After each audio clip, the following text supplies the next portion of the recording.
2,4 milliards de personnes récitent le Notre Père chaque jour, et aucune d'entre elles ne sait qu'elle récite une version modifiée. Spinoza, ce géant de la pensée, a découvert dans les archives du Vatican qu'en 325 après Jésus-Christ, lors du concile de Nicée, des évêques ont retiré des pans entiers de la prière originale que Jésus enseignait en araméen. Et le plus troublant, c'est que les mots supprimés étaient précisément ceux qui promettaient la libération. Ils ont été remplacés par des mots qui exigent la soumission. Pendant les prochaines minutes, vous allez découvrir exactement quelles paroles ont été supprimées, qui a ordonné cette altération, et pourquoi cette information vous a été cachée pendant 1700 ans. Avant de continuer, j'ai besoin que vous compreniez quelque chose. Je ne suis pas là pour détruire votre foi. Je suis là pour révéler ce qu'on a tenté de vous cacher. La véritable prière de Jésus existe encore. Des fragments en araméen ont survécu. Et lorsque vous comparerez la version originale avec celle que vous récitez aujourd'hui, quelque chose au fond de vous changera à jamais. Spinoza, le philosophe qui a été excommunié en 1656 pour avoir révélé des vérités incommodes, a passé des années à analyser des manuscrits anciens. Il a découvert un schéma.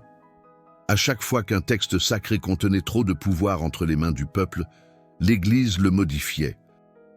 Et aucun texte n'a été plus altéré que le Notre Père. La douleur que vous ressentez maintenant, cette sensation que quelque chose a toujours cloché, que les réponses que l'on vous a données n'ont jamais été complètes. Cette douleur a un nom. Spinoza l'appelait l'aliénation spirituelle imposée. On vous a séparé de la source originale. Et ce n'était pas un accident. C'était une stratégie. Réfléchissez un instant. Vous avez récité le Notre Père des centaines, peut-être des milliers de fois. Et jamais personne ne vous a expliqué que la version que vous connaissez est passée entre les mains d'un comité d'hommes avec des intérêts politiques. Des hommes qui ont décidé quelles paroles de Jésus devaient rester et lesquelles devaient disparaître. Cela ne vous dérange pas, cela devrait vous déranger. Je vais vous emmener maintenant au 20 mai 325 après Jésus-Christ. Nicée, une ville dans la Turquie actuelle. 318 évêques réunis sur ordre de l'empereur Constantin, ce n'étaient pas des saints, c'étaient des politiciens vêtus de religion. Constantin n'était même pas encore baptisé. Il a convoqué le concile parce qu'il avait besoin d'une religion unifiée pour contrôler un empire fragmenté. Durant les 3 premiers siècles du christianisme, il existait des dizaines de versions différentes du Notre Père qui circulaient dans les communautés chrétiennes. Chaque région avait sa propre tradition. Certaines versions étaient plus longues, d'autres plus courtes. Certaines contenaient des phrases qui promettaient le pouvoir à ceux qui priaient. Et c'est précisément cela qui inquiétait Rome.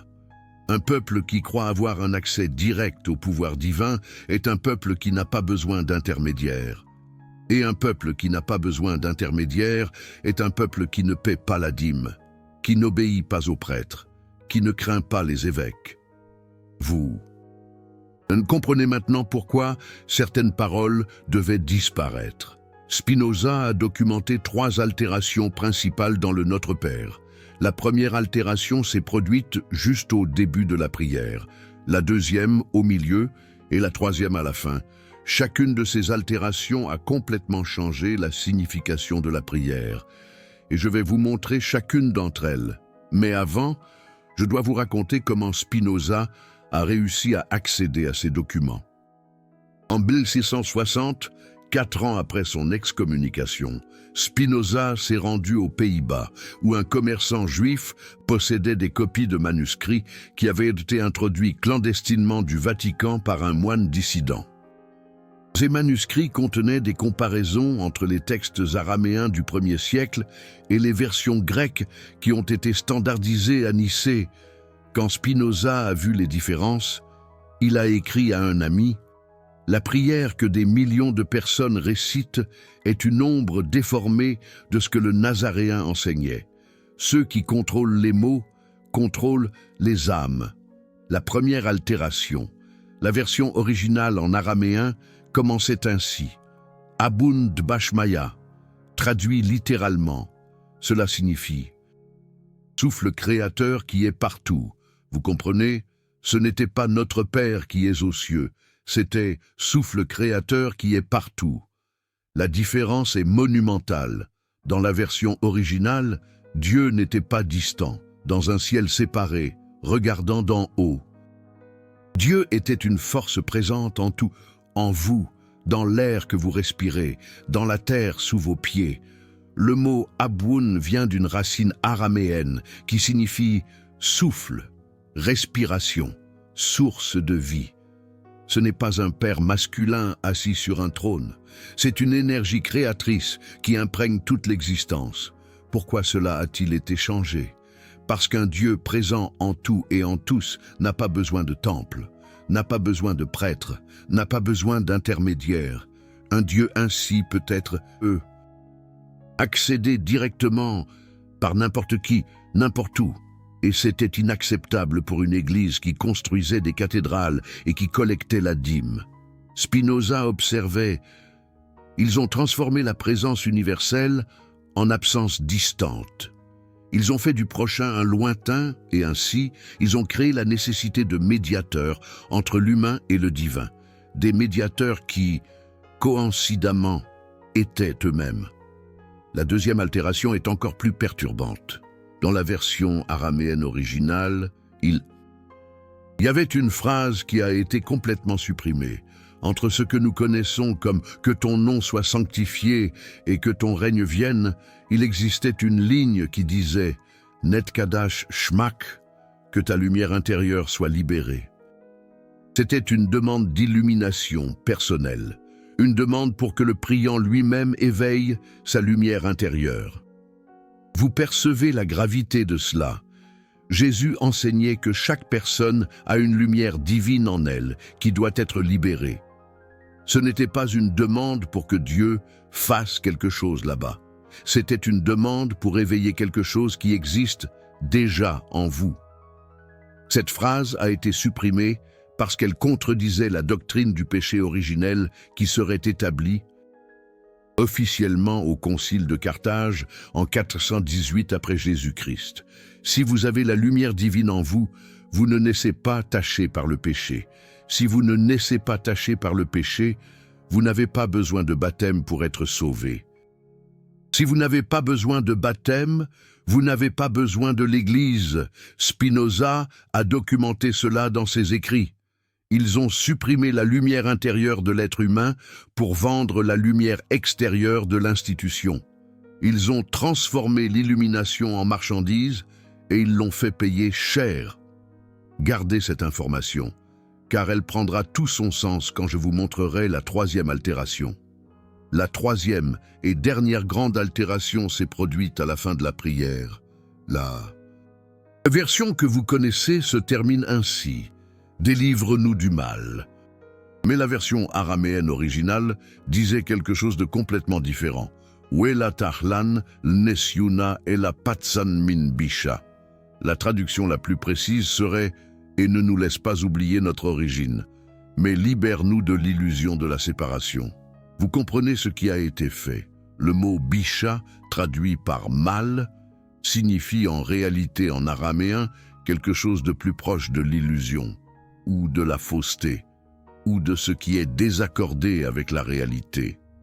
Ce n'était pas un démon externe, c'était un état interne d'oubli. Jésus enseignait que le vrai mal, c'est d'oublier qui vous êtes réellement, oublier votre connexion avec la source créatrice, oublier que la lumière divine est en vous. La prière originale était une demande pour ne pas oublier sa propre essence divine, mais cela a été transformé en peur d'un démon externe. Délivre-nous du mal, suggère qu'il existe une force maligne là-dehors, voulant vous attraper. Et qui peut vous protéger de cette force? L'Église, bien sûr. Une fois de plus, l'altération crée la dépendance. Spinoza a écrit « Ils ont transformé la connaissance de soi en peur. Ils ont transformé le souvenir en oubli. Et ainsi, ils ont garanti que le peuple ne découvre jamais le pouvoir qu'il possède déjà. Maintenant, vous pouvez vous demander, mais si c'est vrai, où sont les preuves? Pourquoi personne n'en parle? Les preuves existent. Les manuscrits araméens du 1er siècle ont été préservés dans des communautés chrétiennes de Syrie et d'Irak. La Peshitta, la Bible araméenne la plus ancienne qui existe, contient des versions du Notre Père qui diffèrent significativement des versions grecques. Des érudits comme George Lamsa et Neil Douglas Klotz ont passé des décennies à traduire ces textes et à documenter les différences. Mais ces informations n'arrivent pas au grand public pour une raison simple.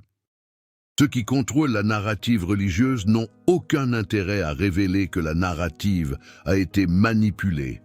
Et voici la partie qui va vous faire repenser tout.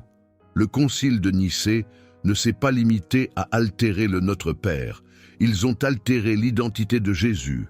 Dans ce même concile, ils ont voté pour savoir si Jésus était divin ou humain. Ils ont voté, comme si la nature de Dieu pouvait être décidée par une simple majorité. Sur les 318 évêques présents, seulement 2 ont voté contre la divinité de Jésus, Arius d'Alexandrie et Eusèbe de Nicomédie. Savez-vous ce qui leur est arrivé? Ils ont été exilés. Leurs écrits ont été brûlés. Leurs disciples ont été persécutés. Spinoza a observé ce schéma dans toute l'histoire de l'Église. Quand la vérité menace le pouvoir, la vérité est silenciée, non pas par la force de l'argument, mais par la force brute. Mais calmez-vous, parce que la révélation la plus importante est encore à venir. Il existe une version du Notre Père qui a survécu, cachée pendant des siècles, une version qui n'a jamais traversé les conciles, une version qui a été préservée par des communautés mystiques qui ont échappé à la persécution de l'Église officielle. Et cette version contient quelque chose qui peut changer complètement votre relation avec la spiritualité. Dans les prochaines minutes, je vais vous révéler cette version complète et je vais vous expliquer pourquoi elle a été considérée si dangereuse que posséder une copie était punissable de mort pendant l'Inquisition. Vous êtes-vous déjà demandé pourquoi certaines prières semblent vides? Pourquoi vous priez et rien ne semble se passer? Spinoza avait une réponse à cela.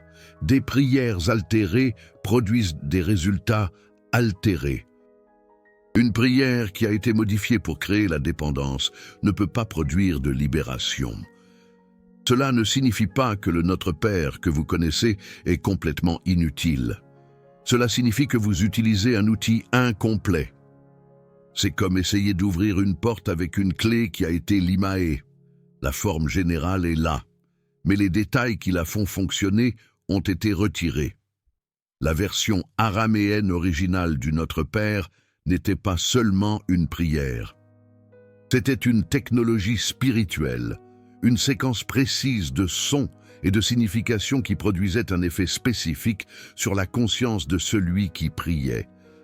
Les sons araméens portent des fréquences que les sons grecs et latins ne peuvent pas reproduire.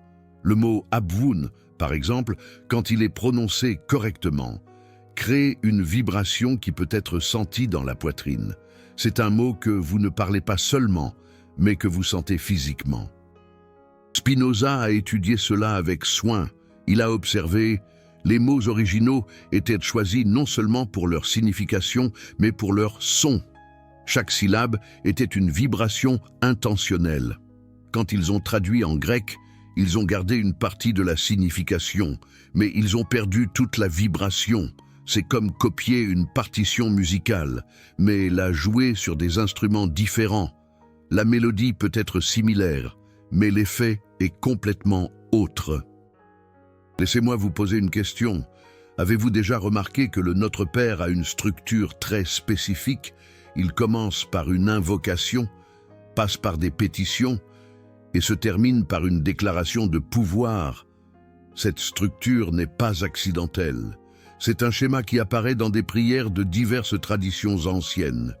Les Égyptiens avaient des prières avec une structure similaire, les Babyloniens aussi. Les hindous préservent des mantras avec la même logique, invocation, pétition, déclaration.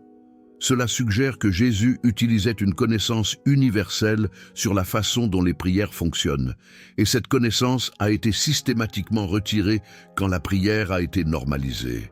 La structure externe a été maintenue, mais les éléments qui faisaient fonctionner la structure ont été altérés ou éliminés. Spinoza appelait cela une désacralisation contrôlée.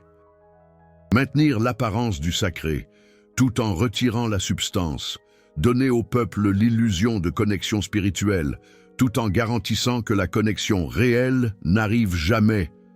Maintenant, je vais vous révéler quelque chose que peu savent. L'Église catholique possède dans ses archives secrètes de multiples versions du Notre Père, des versions qui n'ont jamais été mises à la disposition du public, des versions en araméen, en copte, en syriaque, en éthiopien, des versions qui datent du 1er et du 2e siècle. Pourquoi ces versions ne sont-elles pas divulguées? La réponse officielle est qu'elles sont trop anciennes et fragiles pour être manipulées. La réponse réelle, selon des érudits qui ont réussi à obtenir un accès limité, est que ces versions contredisent la version officielle de manière qui serait très difficile à expliquer. Un archiviste qui a travaillé au Vatican dans les années 80 et qui a ensuite quitté l'Église a rapporté avoir vu un manuscrit en araméen où le Notre Père contenait une section entière sur le pouvoir de l'être humain de créer sa propre réalité. Cette section n'existe dans aucune version publique de la prière. Spinoza a prédit cela quand il a écrit « Les véritables écritures sont cachées dans des coffres de pierre. Ce qu'ils ont donné au peuple, ce sont des copies diluées, cires, inoffensives. Des copies qui maintiennent l'illusion de spiritualité sans jamais offrir la chose réelle. Mais il existe de l'espoir. Et c'est là que l'histoire devient intéressante. Au cours des 50 dernières années, des découvertes archéologiques en Égypte, en Syrie et en Irak ont mis en lumière des textes qui étaient perdus depuis des millénaires. Les manuscrits de Nag Hammadi, découverts en 1945, contenaient des évangiles que l'Église avait berlés. Les manuscrits de la Mer Morte, découverts en 1947, contenaient des versions de textes bibliques antérieures aux altérations des conciles. Et parmi ces manuscrits, il existe des fragments de prières, des prières qui correspondent à ce que Spinoza a décrit dans ses écrits, des prières qui contiennent les éléments qui ont été retirés. Des érudits comme Helen Pagels, Bart Ehrman et Karen King ont passé des décennies à analyser ces textes. Et leurs conclusions sont unanimes. Le christianisme primitif était très différent du christianisme que nous connaissons aujourd'hui. C'était plus mystique, plus direct, plus axé sur l'expérience personnelle du divin. Et le Notre Père originel faisait partie de cette tradition mystique. C'était une prière de pouvoir, pas de soumission, une prière de souvenir, pas d'oubli, une prière de lumière intérieure, pas de peur du mal extérieur. Maintenant, vous êtes face à un choix. Vous pouvez continuer à réciter la version altérée, sachant ce que vous savez maintenant, ou vous pouvez rechercher la version originale et découvrir ce que Jésus essayait vraiment d'enseigner. Je ne dis pas que la version altérée est complètement sans valeur. Des millions de personnes y ont trouvé du réconfort au fil des siècles. Mais c'est un réconfort limité. C'est un réconfort qui a été conçu pour vous maintenir dépendant. Pas pour vous libérer. Spinoza a consacré sa vie à révéler des vérités qui lui ont coûté sa place dans la communauté, sa réputation, sa sécurité. Il a été attaqué dans la rue. On a tenté de le tuer avec un couteau. Il a vécu caché pendant des années, tout ça parce qu'il a osé remettre en question ce que les autres acceptaient sans se poser de questions. Et maintenant, 600 ans plus tard, les vérités qu'il a découvertes sont finalement mises en lumière. Non pas parce que les institutions ont décidé de les révéler, mais parce que l'information trouve des chemins. Des manuscrits s'échappent des archives, des chercheurs publient des recherches, et des personnes comme vous, qui ont eu le courage de cliquer sur cette vidéo, sont en train de découvrir ce qui a été caché. Vous venez de découvrir que la prière la plus célèbre du monde a été altérée pour créer une dépendance. Que les paroles originales de Jésus ont été modifiées par des hommes avec des intérêts politiques.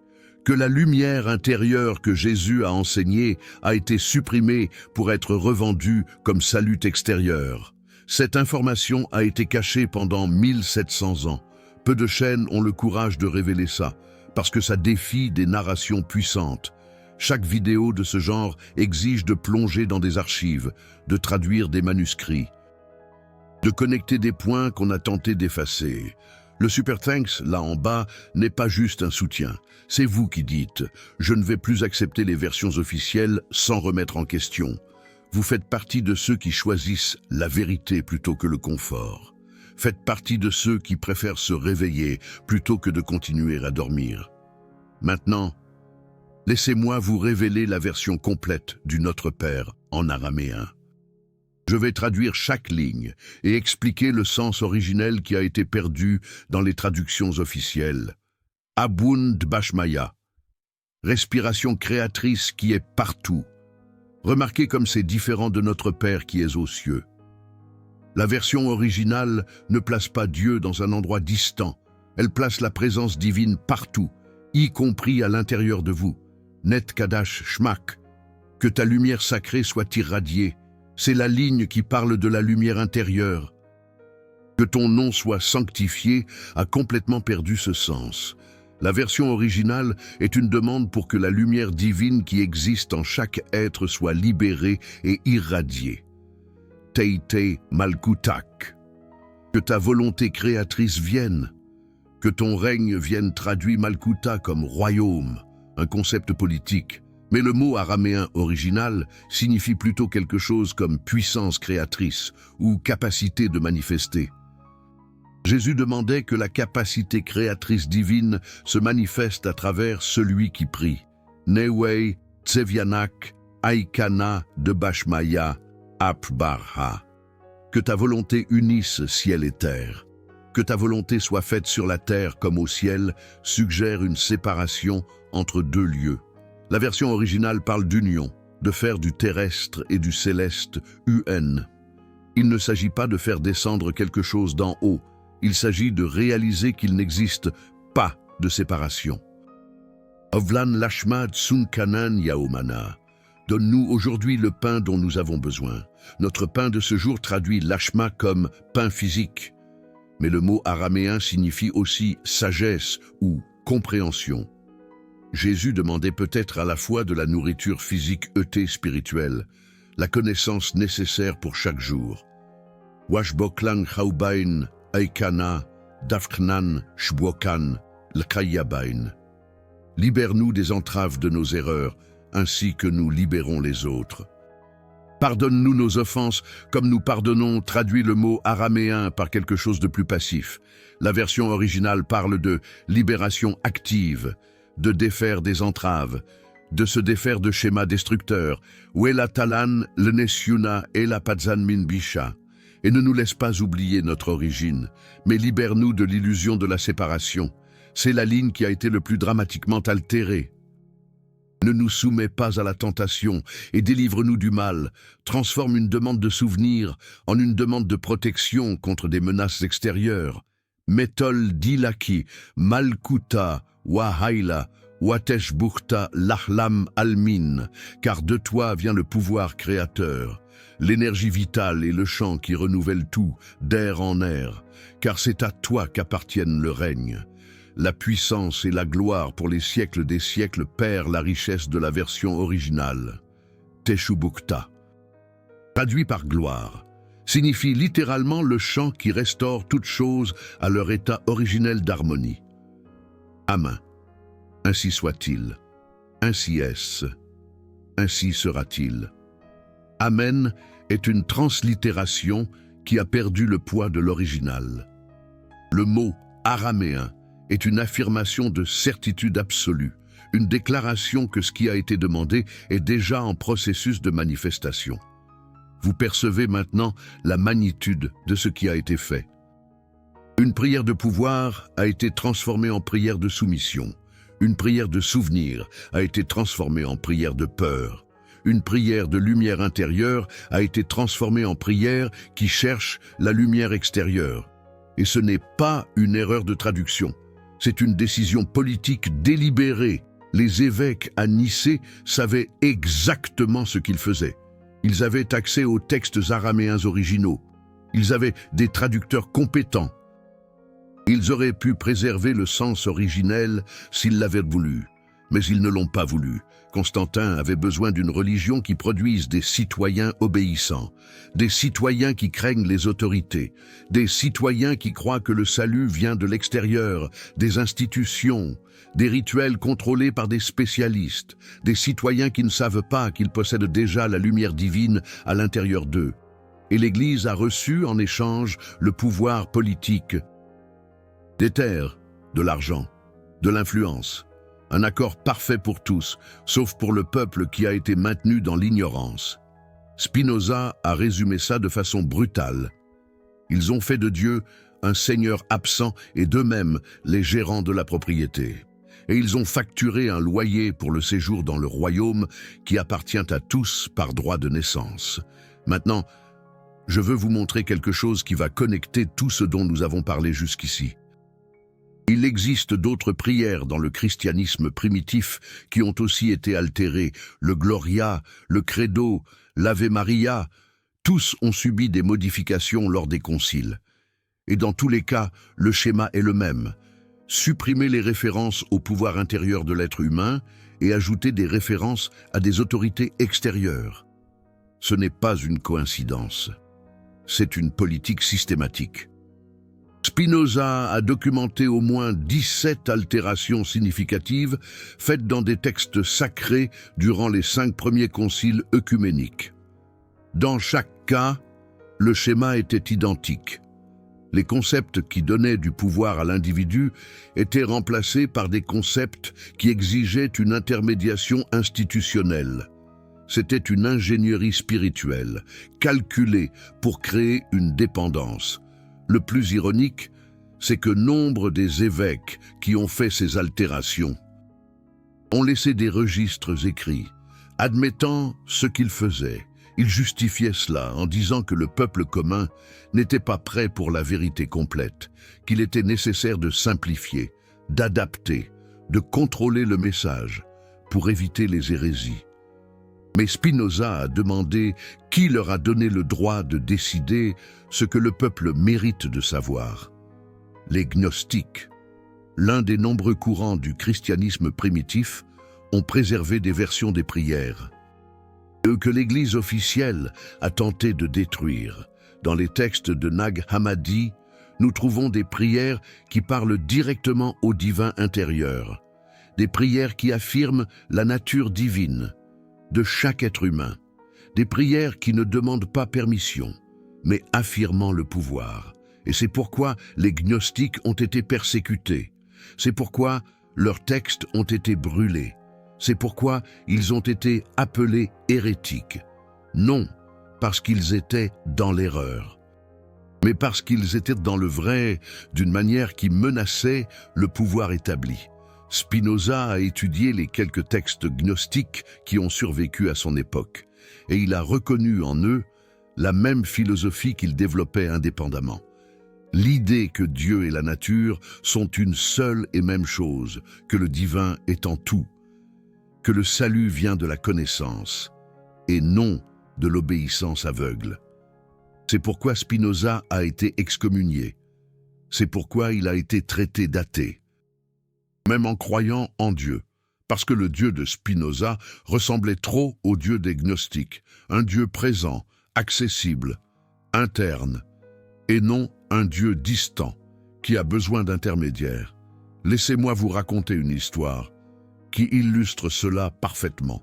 En 1415, durant le concile de Constance, un prêtre nommé Jean Hus fut convoqué pour s'expliquer. Hus avait osé traduire la Bible en tchèque et enseigner que le peuple pouvait avoir un accès direct à Dieu, sans avoir besoin de prêtre. Hus a reçu un sauf-conduit de l'empereur Sigismond, une garantie qu'il ne serait pas emprisonné. Malgré cela, quand il est arrivé au concile, il a été immédiatement jeté dans un cachot, jugé pour hérésie, condamné à mort le 6 juillet 1415. Jean Hus fut brûlé vif. Ses dernières paroles furent « Vous pouvez tuer loi, mais dans 100 ans, un cygne chantera. Et vous ne pourrez pas le faire taire. » Hus en tchèque signifie « Wa ». 100 ans plus tard, Martin Luther a lancé la réforme protestante. L'histoire de Hus montre ce qui arrivait à ceux qui tentaient de rendre le pouvoir spirituel au peuple. Elle montre le niveau de violence que les institutions étaient prêtes à utiliser pour maintenir le contrôle sur les paroles sacrées. Et le Notre Père était au centre de cette dispute. Qui contrôle les mots, contrôle les pensées? Qui contrôle les pensées, contrôle les actions? Qui contrôle les actions, contrôle le monde? Spinoza a compris cela mieux que quiconque. C'est pourquoi il a consacré autant de temps à analyser les textes sacrés.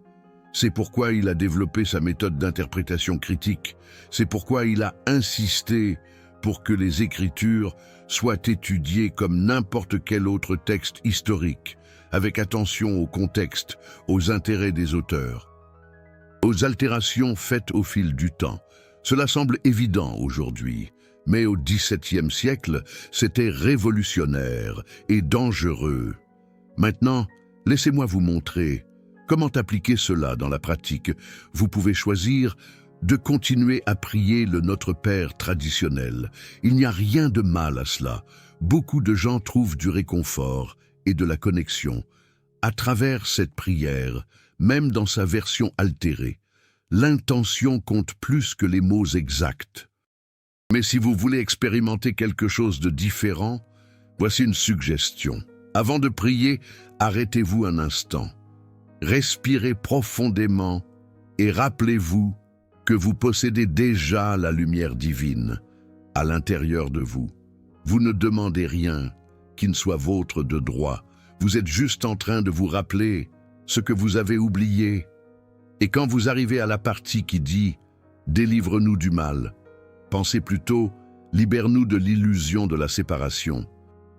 Rappelez-vous que le vrai mal, selon la version originale, est d'oublier qui vous êtes vraiment. Ce petit changement de perspective peut transformer complètement votre expérience de prière. Non pas parce que les mots sont magiques, mais parce que la conscience avec laquelle vous les prononcez change tout. Spinoza disait « Ce n'est pas la prière qui atteint Dieu, c'est la conscience de celui qui prie, qui s'aligne avec le divin, qui est déjà présent. » Les mots ne sont que des véhicules. Si le véhicule est brisé, le voyage devient plus difficile, mais le voyage est encore possible pour ceux qui veulent vraiment arriver. Il existe des personnes qui pratiquent la version araméenne du Notre Père et qui rapportent des expériences profondément différentes de celles qu'elles avaient avec la version traditionnelle. Elles rapportent sentir une présence qu'elles ne sentaient pas auparavant.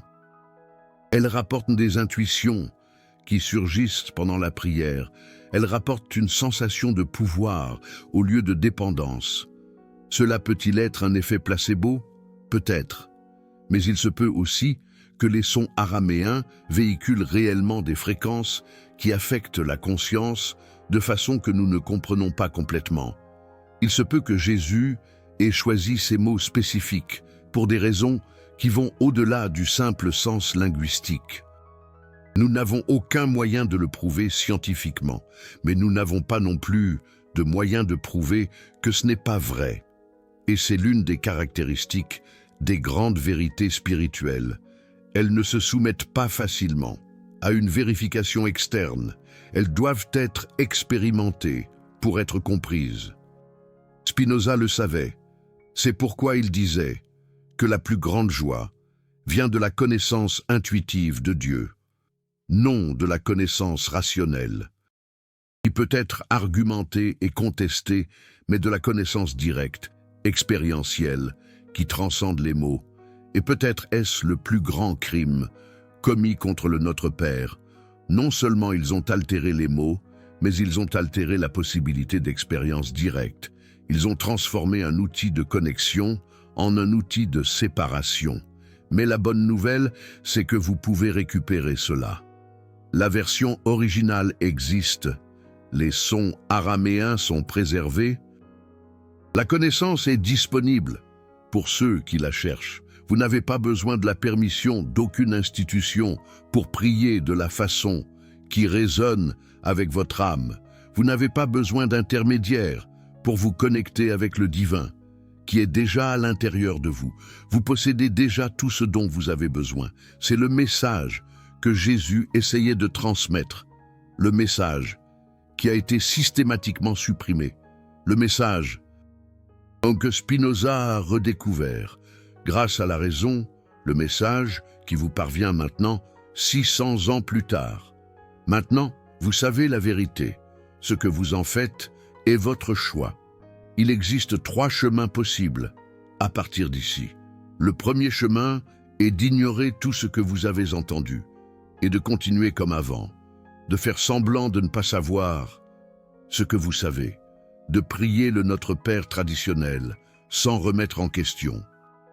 Ce chemin est compréhensible. La vérité peut être inconfortable. Tout le monde n'est pas prêt pour elle. Le deuxième chemin est de chercher plus d'informations.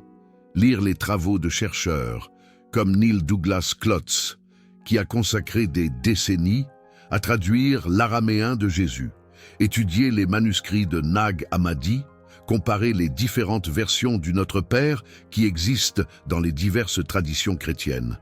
Ce chemin exige des efforts, mais il offre une compréhension plus profonde.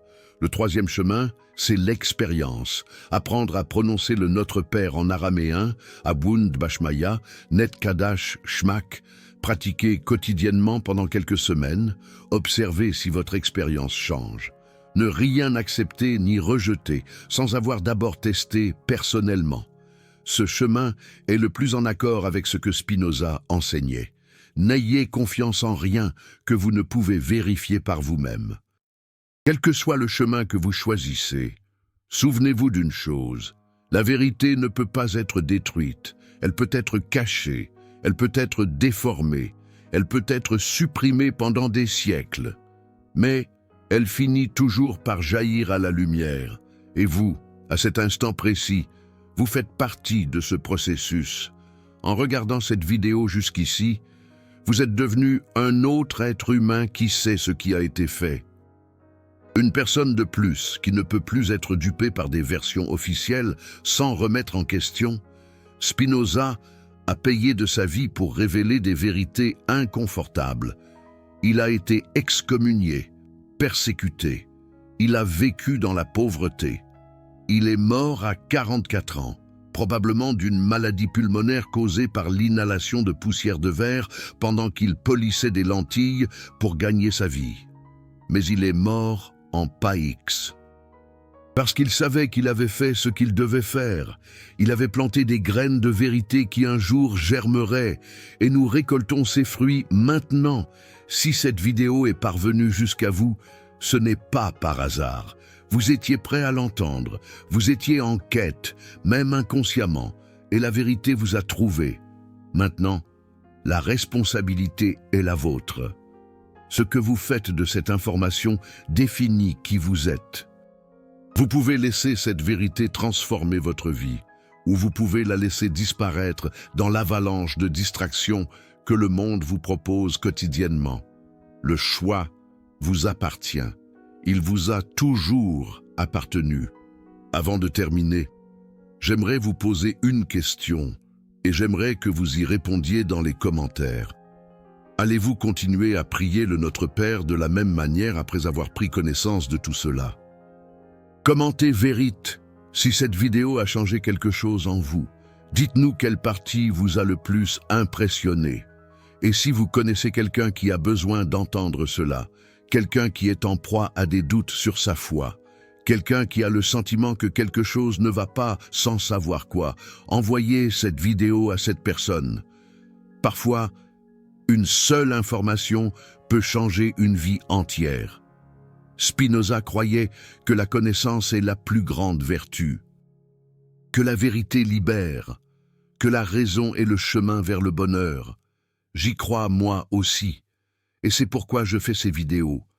Pas pour détruire la foi, mais pour construire une foi plus solide, une foi basée sur la vérité, et non sur des mensonges confortables, une foi qui résiste à la remise en question parce qu'elle n'a rien à cacher. Nous nous retrouvons dans la prochaine vidéo, où je vais révéler une autre vérité que l'Église a cachée. Une vérité sur les évangiles qui ont été brûlés, une vérité sur ce que Jésus a réellement enseigné et qui a été effacé de l'histoire. D'ici là, souvenez-vous, la lumière intérieure que vous cherchez à l'extérieur est déjà à l'intérieur de vous. Elle y a toujours été. Vous avez juste besoin de vous en souvenir. Aboun Dbashmaya, souffle créateur qui est partout, y compris en vous, maintenant, à cet instant. Amen. Ainsi soit-il, ainsi est-il, ainsi sera-t-il.